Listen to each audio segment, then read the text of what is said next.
Hi everyone, Phil Malone here.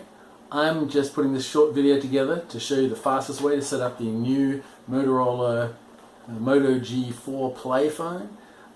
This is the latest phone that's been approved for FTC. It's inexpensive, $45 from Best Buy. It's very similar to the Moto G2, but it has some minor differences. But the G2 is no longer available, so this is the phone of choice.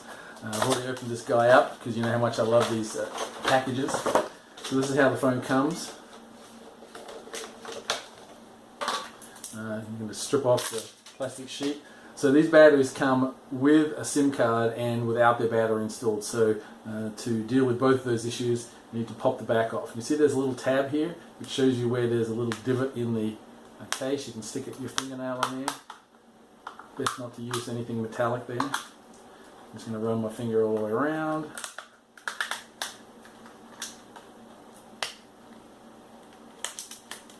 Pop the case up. Alright, don't need that little sticker there. Now, there's a dual socket in here. It's a SIM card and a micro SD socket. The SIM card is actually a little red and white thing from Verizon. It's really pretty hard to get out. What I found is you need to get something with a little sharp edge and push down on the plastic and just slide it out. Don't get too gung-ho, you just need something sharp. So that little card comes out and now it's empty. Also in the box is the battery, shipped separately, which is pretty sure against someone's rules. You notice there's a little set of 3 tabs, power tabs. They stick into these 3 connectors up here, slide it in, click it down, and then snap the back on, making sure that you line the hole up correctly. This phone is a smidgen larger than the G2, but performance seems to be a pretty good match, certainly in terms of things like vision processing that really matter. Okay, so now we have that set up. First thing you really need to do is you need to take the charger and fully charge this guy. Mine came about 45%, but who knows what they're going to come. You don't want it to sort of run out halfway through your setup. The connector is a pretty small connector.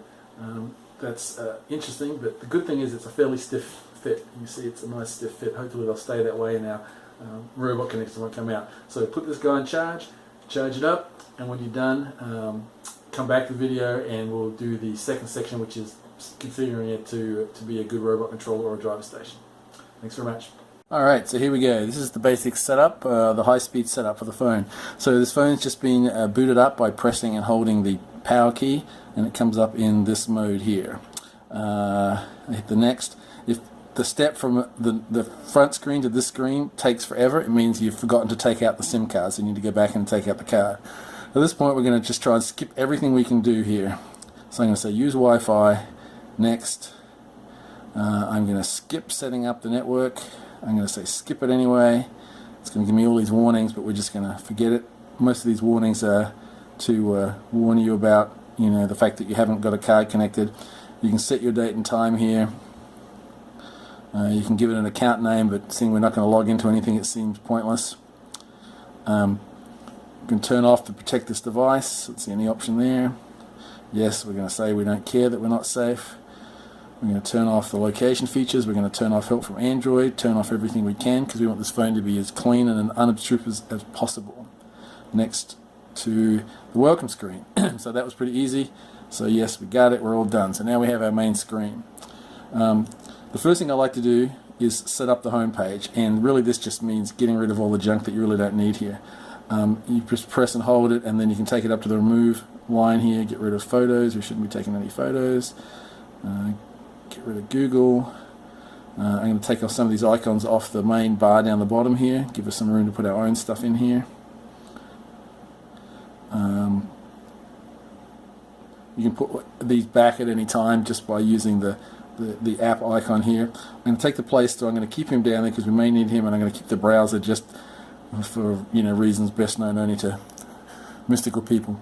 So that's where we're going to leave things, although the one thing we're always going to be using on here is the settings. So I'm going to take the settings, I'm going to press and hold that, and I'm going to drag it up onto the screen there, and then I'm going to take it from here and drag it down here. So now I have my settings. I'm going to move that over where I'm going to put my app, my FTC app, in that corner eventually. So I'm going to set up both phones to look exactly like this. Alright, so let's get into the settings. So click the settings icon here. First we're going to turn it into airplane mode. This isn't on the main menu or the Wi-Fi, it's on the more menu here. Airplane mode on, and back out of there. That was pretty easy. So now we're going to go to the display. So scroll down here to the display. A couple of things we want to do here. We want to make the sleep a little bit less aggressive. I'm going to set this to 10 minutes. I don't like the phone turning off on me, so I'm going to leave that there. And I also don't want my phone to rotate on me initially. You can always turn this off later, but I'm going to say stay in portrait mode for the time being. If you find yourself wanting to mount the camera horizontally on the robot, then you can always turn that off again. Alright, so that's the display. Security. We're going to turn off most of the security features because once again this is not a phone, it's a robot controller. So I'm going to go to screen lock. I'm going to say no screen lock, so it comes up straight away. I'm going to go down to unknown sources and turn that on, and this will enable us to transfer our programs to the phone and not complain about that. Alright, back we go. Next we're going to set up our wireless. So we're going to go back into Wi-Fi up the top here. And we do this later because once we turn on airplane mode, it's going to turn off Wi-Fi, so we're going to turn it back on here. Then we're going to go up to the advanced settings. Advanced. And a couple of things. We're going to turn off network notification because we really don't want to know when there's new networks available. And then we're going to go down to Wi-Fi Direct and kick into here. Now, if this is a clean boot up, nothing will be here. It'll say the name of the device and nothing will be connected. If you've been running your phone previously, and if you have it connected to another phone, you're going to have to select that connection and forget it, because it will not let you change the name of the phone if you're connected to someone, if you have an active connection.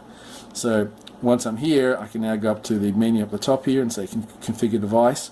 Notice this configure device will be grayed out if you're connected to something. And then I'm going to change the name. So remember, this is the official phone name. This should be, you need to use the official format, which is going to be your team number. So in my case, 2818 dash. If you have multiple phone sets, you can put you can put a letter in here to indicate whether it's your A, B, C, D, or F set of phones. So this is going to be my F phone. Use uppercase. Go back here, a dash, and then whether it's a driver station or a robot controller. So this is going to be my driver station. So I'm going to use uppercase D, uppercase S.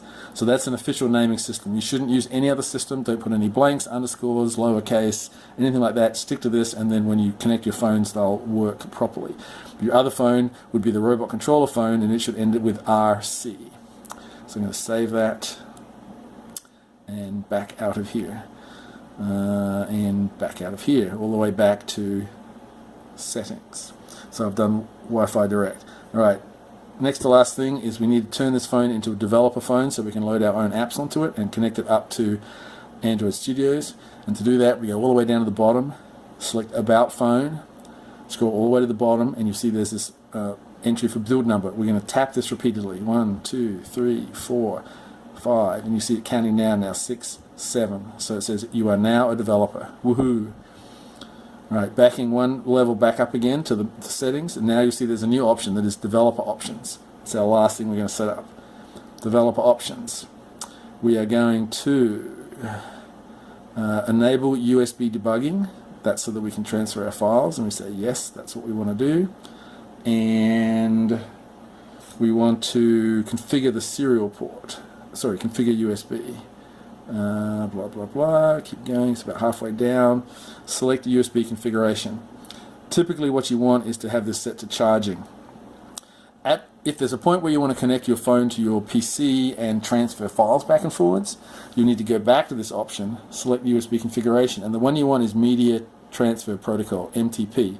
Now what I've found is if you leave the phone in that mode and you plug it in, it comes up on your computer, but you cannot actually access the folder in the phone, and what you end up having to do is select something else like picture transfer and then go back and select media transfer. It seems to forget when you unplug from the computer, it seems to not load up properly, so you need to go into MTP each time you want to connect to the computer. but for the time being leave it at charging. That'll prevent any pop-ups coming up on the computer. At which point we are done. If you were to plug this into the computer now, it should automatically load its drivers. I'm not sure that this happens on all computers, but my Windows 7 machine just loaded the drivers directly in. And then once it's loaded the drivers, it should show up as a ADB device, which will enable you to develop on it. And I'm just going to show you the screen here, that if you bring up your control panel and then devices and hardware devices, you'll see an entry that shows that it has the ADB hookup. This only comes up when you're plugged in. At this point, you can go into Android Studio and download the appropriate APK or change your robot controller code and download it in automatically. Thanks very much.